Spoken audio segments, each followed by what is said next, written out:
Hello ಎಲ್ರಿಗೂ ಹೇಗಿದ್ದೀರಾ? ನಾವಂತೂ ತುಂಬ ಚೆನ್ನಾಗಿದ್ದೀವಿ. ಸೊ ಈ ದಿನ ವ್ಲಾಗ್ನ ನಾನು ಬೆಳಿಗ್ಗೆ 10 ಗಂಟೆಗೆ ಶುರು ಮಾಡಿದ್ದೀನಿ. ಹೊಸದಾಗಿ ಯಾರಾದರೂ ನೋಡ್ತಾ ಇದ್ರೆ ಪ್ಲೀಸ್ ಸಬ್ಸ್ಕ್ರೈಬ್ ಮಾಡ್ಕೊಳ್ಳಿ. ವಿಡಿಯೋ ಇಷ್ಟ ಆದರೆ ಒಂದು ಲೈಕ್ ಮಾಡಿ. ಸುಮಾರು ಜನ ಕೇಳ್ತಾ ಇದ್ರಿ ನಿಮ್ಮದು ಗೋಲ್ಡ್ ಮಾಂಗಲ್ಯ ಚೈನ್ ಡಿಸೈನ್ ತೋರಿಸಿ, ನೋಡೇ ಇಲ್ಲ. ಸೊ ನಾವು ಅಂದರೆ ಹೊಸದಾಗಿ ಮಾಡಿಸ್ಕೊಳ್ಳೋರ್ಗೆ ಒಂದು ಐಡಿಯಾ ಇರುತ್ತೆ, ತೋರಿಸಿ ಅಂತಂದು ಹೇಳ್ಬಿಟ್ಟು ಸುಮಾರು ದಿನದಿಂದ ಕೇಳ್ತಾ ಇದ್ರಿ. ನಾನು ಅದಕ್ಕೆ ಇದೆ ಆದರೆ ತೋರ್ಸೋಕ್ಕಾಗ್ತಾ ಇಲ್ಲ, ಬೇರೆ ಕಡೆ ಇದೆ ಅಂತಂದೆಲ್ಲ ರೀಸನ್ಸ್ ಹೇಳ್ತಾ ಬರ್ತಾ ಇದ್ದೆ. ಸ್ವಲ್ಪ ಜನ ಅಯ್ಯೋ ಇವಳ್ದು ಇಲ್ವೇ ಇಲ್ಲ, ಇವಳು ಫೇಕು, ಸುಮ್ಮನೆ ಹೇಳ್ತಾವಳೆ ಅಷ್ಟೇ, ಇದಿದ್ರೆ ತೋರಿಸ್ತಾ ಇದ್ಲು ಅಂತ ಸ್ವಲ್ಪ ಜನ ಅಂದರು. ನಾನು ಅಂಥ ಕಾಮೆಂಟ್ಸ್ಗೆಲ್ಲ ರಿಪ್ಲೈ ಮಾಡೋಕ್ಕೆ ಹೋಗಲಿಲ್ಲ, ತಲೆನೂ ಕೆಡಿಸ್ಕೊಳ್ಳಿಲ್ಲ.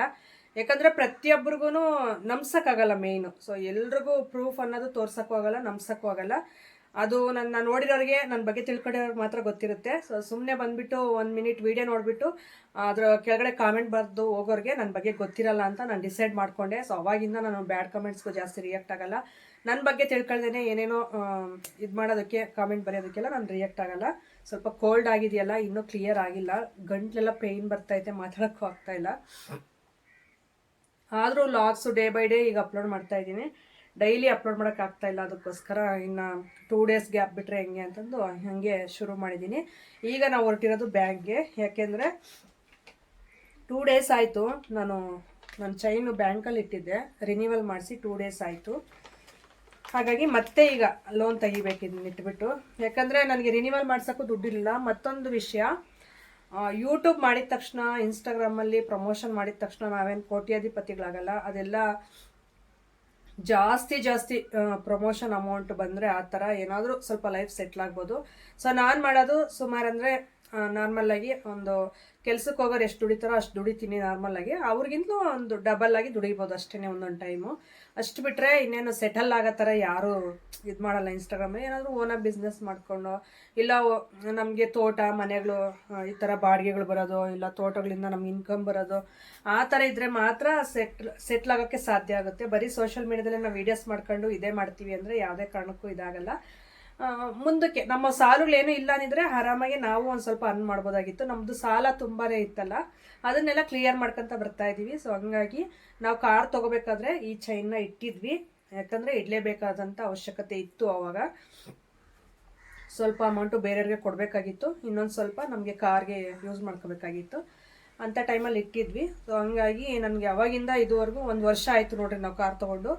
ಇಲ್ಲಿವರೆಗೂ ಸುಮಾರು ನಮಗೆ ಚೀಟಿಗಳು ಅವೆಲ್ಲ ಅಮೌಂಟ್ ಸಾಲುಗಳಿತ್ತಲ್ಲ, ಅದನ್ನೆಲ್ಲ ಕ್ಲಿಯರ್ ಮಾಡ್ಕೊಂಡು ಬರೋಷ್ಟರಲ್ಲಿ 1 ವರ್ಷ ಆಯಿತು. ಸೊ ಇನ್ನೂ ಇದೆ.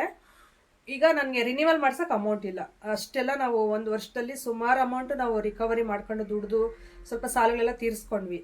ಸೊ ಈಗ ನನಗೆ ರಿನ್ಯೂವಲಿಗೆ ಬಂದು ವರ್ಷದ ಮೇಲೆ 2 ತಿಂಗಳಾಯಿತು. ಯಾರೋ ನನಗೆ ಹಿಂಗೆ ಪರಿಚಯ ಇರೋರಿಗೆ ಹೆಲ್ಪ್ ಕೇಳಿದೆ ನಾನು, ನನಗೆ ಈ ಥರ ಬೇಕು ಅಮೌಂಟ್ ಅಂದಿದ್ದಕ್ಕೆ ಅವರು ಸರಿ ಆಯಿತು ಕೊಡ್ತೀವಿ ಅಂತ ಅಂದರು. ನಿಜ ತುಂಬ ಖುಷಿ ಆಯಿತು. ಯಾಕಂದರೆ ಸ್ವಲ್ಪ ಕೇಳೋಕ್ಕೂ ಮುಜುಗರ ಪಟ್ಕೊತೀನಿ ನಾನು.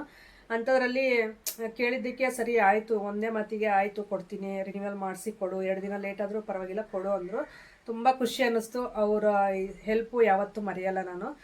ಅಲ್ಗೂ ವರ್ಷದ ಮೇಲೆ 2 ತಿಂಗಳಾಗಿತ್ತು. ಹೋಗ್ಬಿಟ್ಟು ವಿಚಾರಿಸಿದ್ವಿ, ಈ ಥರ ರಿನ್ಯೂವಲ್ ಮಾಡಿಸ್ತೀವಿ ಅಂತ. ಬ್ಯಾಂಕಲ್ಲಿ ಕ್ಯಾಶಿಯರ್ ಇರ್ತಾರಲ್ಲ ಅವ್ರನ್ನ ವಿಚಾರಿಸಿದ್ರೆ ಅವರು ನೋಡಿಬಿಟ್ಟು ವರ್ಷದ ಮೇಲೆ 2 ಮಂತ್ಸ್ ಆಗಿದೆ, ಈ ಥರ ನೀವು ಲೇಟಾಗಿ ರಿನ್ಯೂವಲ್ ಮಾಡಿಬಿಟ್ರೆ ಮತ್ತೆ ನಿಮಗೆ ಸಿಬಿಲ್ ಸ್ಕೋರ್ ಅನ್ನೋದು, ಇದು ಸಿಬಿಲ್ ಪ್ರಾಬ್ಲಮ್ ಆಗುತ್ತೆ, ಮತ್ತು ನೀವು ಯಾವಾಗಲಾದರೂ ಲೋನ್ ತೆಗಿಬೇಕಾದ್ರೆ ನಿಮ್ಗೆ ಬೇಗ ಲೋನ್ ಆಗಲ್ಲ ಆ ಥರ ಅಂತಂದು. ಇದೇ ಅಂತಲ್ಲ, ಬೇರೆ ನೀವು ಎಲ್ಲಾದರೂ ಲೋನ್ ತಗೋಬೇಕಂದ್ರೂ ಬ್ಯಾಂಕ್ದು ಡೀಟೇಲ್ಸ್ ಎಲ್ಲ ಕೇಳ್ತಾರಲ್ಲ, ಆವಾಗ ಪ್ರಾಬ್ಲಮ್ ಆಗುತ್ತೆ, ಈ ಥರ ಮಾಡ್ಕೋಬೇಡಿ ನೆಕ್ಸ್ಟ್ ಟೈಮಿಂದ ಅಂತ ಅಂದರು.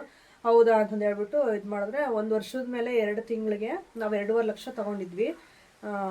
ಇದು ಸಾಲ ಅನ್ನೋದು ಚೈನ್ ಮೇಲೆ 2.5 ಲಕ್ಷಕ್ಕೆ ಎಷ್ಟು ಬಂದಿತ್ತು ಅಂದರೆ ಅದು 4 ಈಗ ಒಂದು 24 28,000 ಹತ್ತತ್ರ 30,000 ಅಂದ್ಕೊಳ್ರಿ. ಅದು ಇದು ಸೇರಿಸಿ 30,000 ಇಂಟ್ರೆಸ್ಟ್ ಬಂದಿತ್ತು ವರ್ಷದ ಮೇಲೆ 2 ತಿಂಗಳಿಗೆ. ಎಷ್ಟೊಂದು ಇಂಟ್ರೆಸ್ಟ್ ಅಂದ್ಕೊಬಿಟ್ಟೆ ನಾನು. ಯಾಕಂದರೆ 2.5 ಲಕ್ಷ ಕೊಟ್ಟಿದ್ದಾರೆ. ಸೊ ಅದಕ್ಕೆ 2.5 ಲಕ್ಷಕ್ಕೆ ನಾವು ಕೌಂಟ್ ಮಾಡಿದ್ರೆ ಅಷ್ಟೇ ಬರುತ್ತೆ. ಆದರೆ ನೋಡ್ರಿ, ನಾವು ಸುಮ್ಮನೆ ಇದು ಮಾಡಿಕೊಂಡು ಅವಾಗೆಲ್ಲ ನಮ್ಮ ಮನೆಯವ್ರು ತಿಳಿದೇನೆ ಎಲ್ಲ ಸಾಲಗಳು ಮಾಡ್ಕೊಂಡು ಇದು ಮಾಡಿದ್ದಕ್ಕೆ ಈಗ 30,000 ಸುಮ್ಮನೆ ಕಟ್ಟಿದ್ವಿ ಬ್ಯಾಂಕ್ಗೆ. ಸುಮ್ಮನೆ ಅಂತ ಅಲ್ಲ, ಅವರು ಇದ್ರಲ್ಲಿ ನೋಡ್ಕೊಂಡ್ರೆ ಅವ್ರು ಅಮೌಂಟ್ ಕೊಟ್ಟಿದ್ದಾರೆ, ನಾವು ಕಟ್ಟಿದ್ದೀವಿ. ಆದರೆ ನಮ್ಮ ಇದ್ರಲ್ಲಿ ನೋಡ್ಕೊಂಡ್ರೆ ಅದು ವೇಸ್ಟೇ ಅಲ್ವಾ, ಇಂಟ್ರೆಸ್ಟ್ ಅಮೌಂಟ್ 30,000 ಸುಮ್ಮನೆ ಹೋಯ್ತು. ಸೊ ಹಂಗಾಗಿ ತುಂಬ ಬಾಧೆ ಆಯಿತು ನನಗೆ 30,000 ಕಟ್ಟಬೇಕಾದ್ರೆ. ಹೋಗ್ಲಿ ಬಿಡಿ, ಇನ್ನೇನು ಮಾಡೋಕ್ಕಾಗುತ್ತೆ ಅಂತ. ಈಗ ರಿಟರ್ನ್ ಅವ್ರಿಗೆ ಅಮೌಂಟ್ ಕೊಡಬೇಕಲ್ಲ, ಅದಕ್ಕೆ ನಿನ್ನೆ ಹೋಗಿದ್ವಿ ಬ್ಯಾಂಕ್ಗೆ. ಹೋಗಿದ್ರೆ ಅಲ್ಲಿ ಲೋನ್ ತೆಗೋಣ ಮತ್ತೆ ಅಂತ ಹೋಗಿದ್ರೆ ಅವ್ರು ಇಟ್ಕೊಂಡು ಪಾಣಿ ಬೇಕು, 2 ಲಕ್ಷದ ಮೇಲೆ ನೀವು ಲೋನ್ ತಗೊಂಡ್ರೆ ಪಾಣಿ ಇಡಬೇಕಾಗುತ್ತೆ ಈಗ ಅಂತ ಅಂದರು. ಸೊ ಮುಂಚೆ ಈ ರೂಲ್ಸ್ ಇರಲಿಲ್ಲ, ಈಗ ರೂಲ್ಸ್ ಇದೆ ಅಂತ ಅಂದರು. ಅಯ್ಯೋ ಇದೊಳ್ಳೆ ಕತೆ ಆಯ್ತಲ್ಲ ಅಂತ ನನಗೇನೋ ತಲೆ ಓಡಲಿಲ್ಲ. ನಾನು ನನ್ನ ತಮ್ಮ ಇಬ್ಬರು ಹೋಗಿದ್ವಿ. ಸರಿ ಅಂತ ನಾವು ಬರ್ತೀವಿ ಸರ್ ನೆಕ್ಸ್ಟ್ ಅಂತ ಹೇಳ್ಬಿಟ್ಟು ರಿಟರ್ನ್ ಬಂದುಬಿಟ್ವಿ ನೆನ್ನೆ. ಸೊ ಇಲ್ಲಿ ಬಂದರೆ ಮತ್ತೆ ಅವ್ರಿಗೆ ರಿಟರ್ನ್ ಅಮೌಂಟ್ ಕೊಡಬೇಕಲ್ಲ, ಅದೊಂದು ನನಗೆ ತಲೆಯಲ್ಲಿ ಓಡ್ತಾ ಇದೆ. ಅದಕ್ಕೆ ಹೋಗ್ಬಿಟ್ಟು ಈಗ 2 ಲಕ್ಷನೇ ಆಗಲಿ ತಗೊಂಡು ನೆಕ್ಸ್ಟು ಇನ್ನು ಉಳಿಕೆ ಆಗಿರೋದು ಬೇಕಾದರೆ ಏನಾದರೂ ಕೂಡಿಸಿ ಅಮೌಂಟು ಇಲ್ಲ ಏನಾದರೂ ಸಾಲ ಆ ಥರ ಮಾಡ್ಕೊಂಡು ಕೊಡೋದು ಅಂತಂದು ಹೇಳ್ಬಿಟ್ಟು ಈಗ ಇವತ್ತು ಹೊರಟಿದ್ದೀನಿ ರೆಡಿಯಾಗಿಬಿಟ್ಟು. ಅಷ್ಟರಲ್ಲಿ ಮತ್ತೆ ಈ ಚೈನ್ ಹೋಗುತ್ತೆ ಅಲ್ವಾ ಬ್ಯಾಂಕ್ಗೆ. ಇನ್ನು ಇದನ್ನ ತೊಗೊಳೋದು ಇನ್ನೂ ವರ್ಷನೇ ಆಗುತ್ತೆ, 2 ವರ್ಷ ಆಗುತ್ತೆ ಗೊತ್ತಿಲ್ಲ ನನಗೆ. ಹಾಗಾಗಿ ಡಿಸೈನು ಇದೆಲ್ಲ ತೋರಿಸೋಣ ಅಂತಂದು ಮಾಂಗಲ್ಯ ಇಲ್ಲ, ನಾನು ಈ ಚೈನ್ಗೆ ಹಾಕ್ಕೊಂಡಿದ್ದೀನಿ. ನಂದು ಇದಿದೆಯಲ್ಲ ಏನು ಪಂಚಲ ಹೊಚ್ಚ ಚೈನು, ಅದಕ್ಕೆ ಹಾಕ್ಕೊಂಡಿದ್ದೀನಿ ಮಾಂಗಲ್ಯ 3. ಇದು ಚೈನ್ ಓನ್ಲಿ ಚೈನ್ ಮಾತ್ರ ಇಟ್ಟಿದ್ದೀವಿ ಬ್ಯಾಂಕಲ್ಲಿ ಅಷ್ಟೇ. ನಾನು ಇದು 916ಅಲ್ಲಿ ಮಾಡಿಸಿದ್ದು. ನಿಮಗೆ ಉಲ್ಟಾ ಕಾಣ್ಬೋದು, ಯಾಕಂದರೆ ಫ್ರಂಟ್ ಕ್ಯಾಮ್ರಾ ಇಟ್ಟಿದ್ದೀನಿ, ಉಲ್ಟಾ ಕಾಣುತ್ತೆ ನಿಮಗೆ, ಅಷ್ಟು ಕ್ಲಿಯರಾಗಿ ಕಾಣ್ತಾ ಇಲ್ಲ. 916ಅಲ್ಲಿ ಮಾಡಿಸಿರೋದು 55 ಗ್ರಾಮು.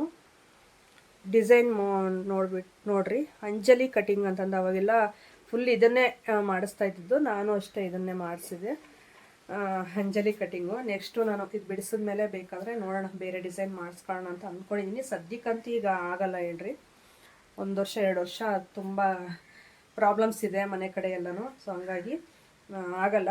ಈಗ ಇರಲಿ ಅಂತಂದು ಹೇಳ್ಬಿಟ್ಟು ಇದನ್ನು ನೋಡ್ಸೋಣ ನಿಮಗೆ. ಡಿಸೈನು ಕೇಳಿದ್ರಿ. ಇದು ಬಂದುಬಿಟ್ಟು 55 ಗ್ರಾಮ್ ಇದೆ ಚೈನ್ ನಂದು. ಮಾಡಿಸ್ಬೇಕಾದ್ರೆ ಆಗಲ ಎಷ್ಟಿತ್ತು ಅಂದರೆ 3300 ಏನಾಯಿತು ಗ್ರಾಮ್ ನಾನು ಮಾಡಿಸಿದಾಗ. ಇದು ಈಗ ಎಲ್ಲ 13,000 ಚೇಂಜ್ ಆಗಿದೆ. ಹೀಗಾಗಿದ್ರೆ ಯಪ್ಪ ಎಷ್ಟು ದುಡ್ಡು ಹೋಗೋದು. ಆಗ ನನಗೆ ಹತ್ತತ್ರ 10,000 ಏನೋ ಕಡಿಮೆ 2 ಲಕ್ಷ ಆಗಿತ್ತು ಇನ್ನು ಮಾಡಿಸೋದಕ್ಕೆ. ಈಗೆಲ್ಲ ಒಂದು 5-6 ಲಕ್ಷ ಮೇಲೇ ಆಗುತ್ತೇನ್ರಿ. 55 ಗ್ರಾಮ್ ಅಂದರೆ ಸುಮ್ಮನೆ ಎಷ್ಟಾಗುತ್ತೋ ಕೌಂಟ್ ಮಾಡಿಲ್ಲ, ಸುಮ್ಮನೆ ಹೇಳ್ದೆ ರಫಾಗೆ. ಮತ್ತು ಇನ್ನೊಂದು ಸ್ವಲ್ಪ ಜನ ಏನಂತ ಕಾಮೆಂಟ್ ಹಾಕ್ತೀರಾ ಅಂದರೆ, ಇರೋಕ್ಕೆ ಮನೆಯೇ ಚೆನ್ನಾಗಿಲ್ಲ, ನಿಮಗೆ ಕಾರ್ ಅವಶ್ಯಕತೆ ಇತ್ತಾ, ಕಾರ್ ತೊಗೋಬೇಕಾ ಅಂತಂದು ಸ್ವಲ್ಪ ಜನ ಹಾಕ್ತಾರೆ. ಸ್ವಲ್ಪ ಜನ ಇವ್ರು ಬಡವರಂತೆ ಕಾರಲ್ಲಿ ಓಡಾಡ್ತಾರೆ ಅಂತ ಸ್ವಲ್ಪ ಜನ ಹಾಕ್ತಾರೆ ಕಾಮೆಂಟು. ಅದು ನಾನು ಕ್ಲಿಯರಾಗಿ ಒಂದೊಂದು ವೀಡಿಯೋದಲ್ಲಿ ಎಕ್ಸ್ಪ್ಲೇನ್ ಮಾಡಿ ಹೇಳಿದ್ದೀನಿ. ಅದು ಯಾಕಂಗೆ ಅರ್ಥ ಮಾಡ್ಕೊತಾರೋ ಗೊತ್ತಿಲ್ಲ, ಇಲ್ಲ ಆ ವೀಡಿಯೋಸ್ ಅವ್ರು ನೋಡಿರಲ್ಲ ಅನಿಸುತ್ತೆ, ಅದಕ್ಕೆ ಡೈರೆಕ್ಟಾಗಿ ಬಂದುಬಿಟ್ಟು ಈ ಥರ ಕಾಮೆಂಟ್ ಮಾಡ್ತಾರೆ. ನಾವು ಕಾರ್ ತೊಗೊಂಡಿದ್ದು ಒಂದು ವರ್ಕ್ ಇದ್ರ ಮೇಲೇ. ನನಗೆ ಈ ಪ್ರಮೋಷನ್ಸ್ ಎಲ್ಲ ಬೆಂಗಳೂರು, ತುಮಕೂರು, ಮೈಸೂರು ಹಿಂಗೆಲ್ಲ ಬಂದರೆ ಕಾರಲ್ಲಿ ಹೋಗಿ ಬಂದ್ರೇ ಸೇಫ್ಟಿ. ಮತ್ತು ರಿಟರ್ನ್ ಬರೋದೆಲ್ಲ ಲೇಟ್ ನೈಟ್ ಆಗುತ್ತೆ. ಅಂಥ ಟೈಮಲ್ಲಿ ನಾವು 2 ವೀಲರಲ್ಲಿ ಓಡಾಡೋಕ್ಕಾಗಲ್ಲ. ಕಾಟೇರಮ್ಮ ದೇವಸ್ಥಾನಕ್ಕೆ ಹೋಗಿದ್ವಲ್ಲ, ಸೊ ಅವಾಗಲೇ 450 ಕಿಲೋಮೀಟರ್ಸ್ ಏನೋ 400 ಕಿಲೋಮೀಟರ್ಸ್ ಏನೋ ಆಗಿತ್ತು ನಮಗೆ. ಆವಾಗಲೇ ಫುಲ್ಲು ಮಳೆಯಲ್ಲಿ ಅಂದ್ಕೊಂಡು ಎಲ್ಲ ಇದಾಗಿ, ಮತ್ತೆ ಇಲ್ಲಿ ಕುಂದುರ್ಪಿ ಹತ್ರ ಒಂದು ವಿಡಿಯೋ ಪ್ರಮೋಷನ್ಗೆ ಹೋದಾಗ ಅವಾಗ 2 ವೀಲರಲ್ಲಿ ಬಿದ್ದು ಬಂದಿದ್ವಲ್ಲ, ಅವಾಗ ಕಾಲು ಲೇಟಾಗಿ ಅದು ಇನ್ನೂ ಸರಿ ಹೋಗಿಲ್ಲ, ನನ್ನ ಬಲಗಾಲ ಇನ್ನೂ ನೋವು ಬರುತ್ತೆ.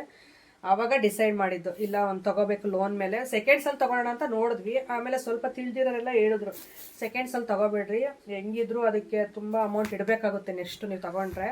ಸುಮ್ಮನೆ ಪ್ರಾಬ್ಲಮ್ ಬರೋದು, ನೀವು ಓಡಾಡ್ತಾ ಇರ್ತೀರ ಲೈಟ್ ನೈಟ್ ಎಲ್ಲ ಪ್ರಾಬ್ಲಮ್ ಆದರೆ ಏನು ಮಾಡ್ತೀರಾ ಅಂತಂದು ಹೇಳ್ಬಿಟ್ಟು ಒಂದು ಐಡಿಯಾ ಕೊಟ್ಟು ಒಂದು ಬೇಸ್ ಮಾಡಲಲ್ಲೇ ತಗೊಳ್ರಿ ಅಂದರು. ನನಗೆ ಯಾಕೋ ಅಲ್ಲಿಗೆ ಹೋದ್ಮೇಲೆ ಬೇಸ್ ಮಾಡಲು ಇಷ್ಟ ಆಗಲಿಲ್ಲ, ಅದಕ್ಕೆ ಮಿಡ್ಲ್ ವರ್ಷನಲ್ಲೇ ತೊಗೊಂಡ್ವಿ. ಹೊಂಡಾಯಲ್ಲಿ ಎಕ್ಸ್ಟರ್ ನಾವು ತೊಗೊಂಡಿರೋದು. ಹಾಗಾಗಿ ಆ ಕಾರಲ್ಲಿ ಓಡಾಡೋದು ನೋಡ್ಬಿಟ್ಟು ಹಂಗಂತಾರೆ, ಮನೆ ಇಲ್ಲ ಇರೋಕ್ಕೆ, ಕಾರ್ ಬೇಕಾಗಿತ್ತ ಶೋಕಿ ಮಾಡೋಕ್ಕಿಂತ. ಶೋಕಿ ಮಾಡೋಕ್ಕೆಲ್ಲ ತೊಗೊಂಡಿರೋದು ಕಾರು. ಶೋಕಿ ಮಾಡೋಕ್ಕೆ ತಗೊಳ್ಳೋರಾದರೆ ಆ ಥರ ತೊಗೊಳ್ಳಲ್ಲ. ಸೊ ಇನ್ನೂ ಸ್ವಲ್ಪ ರಿಚ್ ಆಗಿರೋ ಕಾರ್ ತೊಗೊತಾರೆ ಶೋಕಿ ಮಾಡೋಕ್ಕೆ. ಆ ಕಾರು ನಮ್ಮ ಮನೆಗೆ ನಮಗೆ ಸರಿ ಹೋಗುತ್ತೆ. ನಾವು ತೊಗೊಂಡಿರೋದೇ ದುಡಿಮೆಗೆ ಅಂತ ತೊಗೊಂಡಿರೋದು, ಅದರಿಂದ ತುಂಬ ಹೆಲ್ಪ್ ಆಗಿದೆ. ಸೊ ಹಂಗಾಗಿ ಈಗ ಇದನ್ನು ಬ್ಯಾಂಕಲ್ಲಿಟ್ಟು ಲೋನ್ ತೊಗೊಂಡು ಬರ್ತೀವಿ. ನೆಕ್ಸ್ಟು ಹಾಕಬೇಕು ಅವ್ರಿಗೆ ಕೊಟ್ಟಿರೋರ್ಗೆ ಅಮೌಂಟು. ಅದಕ್ಕೆ ತುಂಬ ಜನ ಕೇಳ್ತಾ ಇದ್ರಿ ಡಿಸೈನ್ ತೋರಿಸಿ ಎಷ್ಟು ಗ್ರಾಮ್ ಇದೆ ಹೇಳ್ರಿ ಅಂತಂದು. ಇದು ನನ್ನ ಗೋಲ್ಡ್ ಚೈನು, ನಾನು ಹಾಕಿರೋದು ಪಂಚಲೋಹದ್ದು, ಇದು ಗೋಲ್ಡ್ ಅಲ್ಲ. ತುಂಬ ದಿನವೇ ಆಯಿತು ತೊಗೊಂಡು, ಏನು ಬೆಳ್ಳಗಾಗಿರೋದು ಆ ಥರ ಏನಿಲ್ಲ. ಪಂಚಲೋಹದ್ದು. ಮಾಂಗಲ್ಯ ಬಂದುಬಿಟ್ಟು ಇದರಲ್ಲೇ ಹಾಕಿದ್ದೀನಿ. ಮಾಂಗಲ್ಯ ತೋರಿಸ್ಬಾರ್ದು ಅಂತಾರೆ, ಆದರೆ ತೋರಿಸಿದ್ದೀನಿ.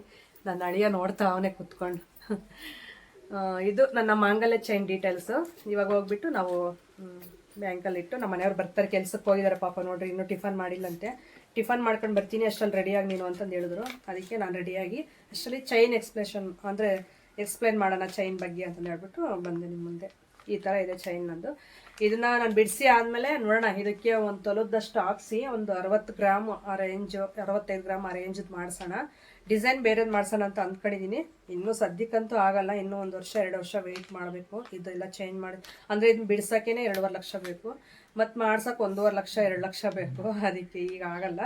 ಸದ್ಯಕ್ಕೆ ಇದನ್ನ ಇಟ್ಬಿಟ್ಟು ಈಗ ಲೋನ್ ತೊಗೊಂಡು ಬರೋಣ, ನೋಡೋಣ ಆಗುತ್ತೋ ಇಲ್ವೋ, ಇಲ್ಲ ಬೇರೆ ಬ್ಯಾಂಕಲ್ಲಿ ಟ್ರೈ ಮಾಡೋದು ಹೇಳ್ತೀನಿ, ಬಂದಮೇಲೆ ಹೇಳ್ತೀನಿ ನಾನು. ಈಗ ಸ್ವಲ್ಪ ಇಡ್ಲಿ ತಂದಿದ್ದಾನೆ ಹೋಟ್ಲಲ್ಲೇ, ತಿಂದ್ಕೊಂಡು ಹೋಗಿ ಹಂಗೆ ನಾನು ಅಳಿಯನ್ಗೆ ಹಾಸ್ಪಿಟ್ಲಿಗೆ ತೋರಿಸ್ಕೊಂಡು ಬ್ಯಾಂಕ್ಗೆ ಹೋಗಿ ಬರ್ತೀವಿ. ಬಂದಮೇಲೆ ನಾನು ಅಪ್ಡೇಟ್ ಮಾಡ್ತೀನಿ.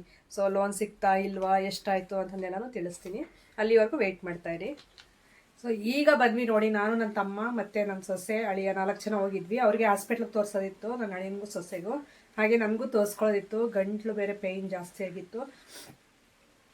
ಹೋಗ್ಬಿಟ್ಟು ಒಂದು ಇಂಜೆಕ್ಷನ್ ತೊಗೊಂಡು ಟ್ಯಾಬ್ಲೆಟ್ ತೊಗೊಂಡು ಬ್ಯಾಂಕ್ ಕೆಲಸ ಎಲ್ಲ ಮುಗಿಯೋದಕ್ಕೆ ಕರೆಕ್ಟಾಗಿ 3 ಗಂಟೆ ಆಗಿದೆ. ಬೆಳಿಗ್ಗೆ ನಾವು 10:30ಗೆ ಹೋಗಿದ್ದು ಇಲ್ಲಿಂದ. ಅದು ಮುಗಿಯೋಷ್ಟರಲ್ಲಿ 3 ಗಂಟೆ ಆಯಿತು. ನಿಜ ತಲೆನೋವೇ ಸ್ಟಾರ್ಟ್ ಆಗಿಬಿಡ್ತು ನಮಗೆ ಕುತ್ಕೊಂಡು ವೆಯ್ಟ್ ಮಾಡಿ ಮಾಡಿ ಮಾಡಿ. ಅದೇ ಹೇಳಿದ್ನಲ್ಲ ಪಾಣಿದು ಅದಾಗಲಿಲ್ಲ. ಸೊ ಹಂಗಾಗಿ 2 ಲಕ್ಷನೇ ತೊಗೊಂಡ್ವಿ ಅಷ್ಟೇ. ಅದರ ಮೇಲೆ ಬ್ಯಾಂಕಲ್ಲಿ ಇಟ್ಟು ಬಂದ್ವಿ. ಅದನ್ನು ಹಂಗೆ ನೆಫ್ಟ್ ಮಾಡಿಸಿದ್ವಿ ಅಕೌಂಟಿಂದನೇ. SBI ಆಗಿತ್ತು ಅವ್ರದ್ದು. ಸೊ ಹಂಗಾಗಿ ಹಂಗೆ ನೆಫ್ಟ್ ಮಾಡಿಸ್ಕೊಂಡು ಬಂದಿದ್ದಾಯಿತು. ಅಮೌಂಟ್ ಕೊಟ್ಬಿಟ್ವಿ. ಈಗ ಸ್ವಲ್ಪ ಸಮಾಧಾನ ನನಗೆ ಮನಸ್ಸಿಗೆ. ಇಲ್ಲಾಂದರೆ ನನಗೆ ಊಟ ಮಾಡೋಕ್ಕೂ ಸಮಾಧಾನ ಇರಲ್ಲ, ಯಾಕಂದರೆ ಇಸ್ಕೊಂಡಿರ್ತೀವಲ್ಲ ಅವ್ರ ಹತ್ರ. ಸೊ ಹಂಗಾಗಿ ಅವರಿಂದ ಮತ್ತೆ ನಾವು ನೆಕ್ಸ್ಟು ಏನಾದರೂ ಕಷ್ಟದಲ್ಲಿ ನಾವು ಕೇಳಿದ್ರು ಮತ್ತೆ ಅವರು ಕೊಡೋಕ್ಕೆ ಮುಂದೆ ಬರಬೇಕು ಅಂತ ಇದಿರಬೇಕು. ಆದರೆ ಕೇಳಬಾರ್ದು ಅಂತ ಅಂದ್ಕೊಂಡಿದ್ದೀನಿ. ಯಾಕಂದರೆ ಯಾರನ್ನೂ ಆಗಲಿ, ಎಷ್ಟೇ ಕ್ಲೋಸ್ ಇರಲಿ, ಎಷ್ಟೇ ನಾವು ರಿಲೇಷನ್ ಆಗಲಿ, ಫ್ರೆಂಡ್ಶಿಪ್ ಆಗಲಿ, ಸಂಬಂಧ ಯಾವುದೇ ಒಂದು ಎಲ್ಲೂ ಹೆಲ್ಪ್ ಅಂತ ಕೇಳೋಕ್ಕೆ ಹೋಗ್ಬಾರ್ದು. ಆದರೆ ಅನಿವಾರ್ಯ ಬಂದಾಗ ಕೇಳಲೇಬೇಕಾಗುತ್ತೆ. ಆವಾಗ ಅವ್ರು ಕೊಟ್ಟಿರೋ ಸಲುವಾಗಿ ನಾವು ಮಾತನ್ನ ಉಳಿಸ್ಕೋಬೇಕು ಅಂದರೆ ಇಮಿಡಿಯೇಟ್ಲಿ ಕೊಟ್ಬಿಡ್ಬೇಕು. ಆವಾಗ ಒಂದು ಬೆಲೆ ಇರುತ್ತೆ. ಇದು ನನ್ನ ಪಾಲಿಸಿ, ನಮ್ಮ ಮನೆಯವ್ರ ಪಾಲಿಸಿ. ಸೊ ಹಂಗಾಗಿ ಎಲ್ಲನೂ ಕ್ಲಿಯರ್ ಮಾಡಿಕೊಂಡೆ. ಈಗ ಸ್ವಲ್ಪ ಸಮಾಧಾನ. ಈಗ ಬಂದು ಸ್ವಲ್ಪ ಶುಂಠಿ ಕಾಫಿ ಇತ್ತು, ಅದನ್ನು ಬಿಸಿ ಮಾಡ್ಕೊಂಡು ಕುಡಿದ್ಬಿಟ್ಟು ಈಗ ನೆಕ್ಸ್ಟು ನನ್ನ ಕೆಲಸಗಳು ಶುರು ಮಾಡ್ಕೋಬೇಕು. ಬೆಳಿಗ್ಗೆನೂ ನಾನೇನು ಟಿಫನ್ ಮಾಡಿರಲಿಲ್ಲ. ಸೊ ಹಂಗಾಗಿ ಈಗ ಏನಾದರೂ ಅಡುಗೆ ಮಾಡಬೇಕು. ಬೆಳಿಗ್ಗೆನೂ ಆಗುತ್ತೆ, ನಾಳೆ ಬೆಳಿಗ್ಗೆಗೂ ಸಾಂಬಾರು ಏನಾದರೂ ಮಾಡಿದ್ರೆ. ನೆಕ್ಸ್ಟ್ ನನಗೆ ವೀಡಿಯೋಸ್ ವರ್ಕ್ ಇದೆ, ಅದೆಲ್ಲ ಮುಗಿಸ್ಕೊತೀನಿ ಬೇಗ. ಸೊ ಈ ರೀತಿ ಇತ್ತು ಇವತ್ತಿನ ವೀಡಿಯೋ. ನಿಮ್ಗೆ ಯಾವ ರೀತಿ ಅನ್ನಿಸ್ತು ಅಂತ ಕಾಮೆಂಟ್ ಸೆಕ್ಷನ್ ತಿಳಿಸಿ. ಹಾಗೆ ಹೊಸಬರಾಗಿದ್ದರೆ ಪ್ಲೀಸ್ ಸಬ್ಸ್ಕ್ರೈಬ್ ಮಾಡ್ಕೊಳ್ಳಿ. ವಿಡಿಯೋ ಇಷ್ಟ ಆದರೆ ಒಂದೇ ಒಂದು ಲೈಕ್ ಮಾಡಿ. ಸಿಗೋಣ ನಾಳೆ ಒಂದೊಳ್ಳೆ ಲಾಗ್ ಮುಖಾಂತರ. Thank you for watching. Bye.